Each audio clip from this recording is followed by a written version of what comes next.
अंबाबाई मंदिर परिसर विकासाला वेग. मे महिन्यापासून भूसंपादन होणार. क्षेत्रीय समिती स्थापन. मिळकतींचे महिनाभरात मूल्यांकन. मंदिराच्या चारही दिशांना होणार विकास कामे.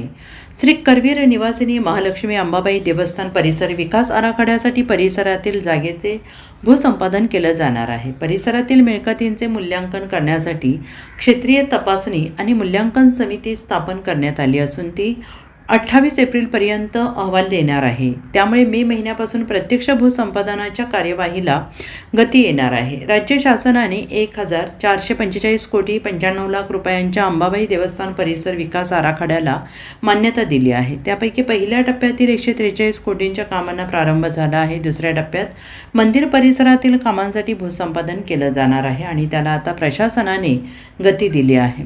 भूसंपादन प्रक्रिया पारदर्शक आणि अचूक होण्यासाठी तत्कालीन जिल्हाधिकारी अमोल येडगे यांनी करवीर प्रांत अधिकारी मौसमी चौगुले यांच्या अध्यक्षतेखाली 12 सदस्यीय क्षेत्रीय तपासणी आणि मूल्यांकन समिती स्थापन केली आहे.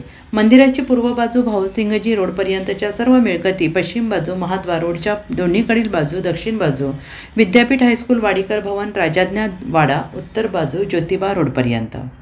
Bureau report, SBN Marathi, Kolhapur.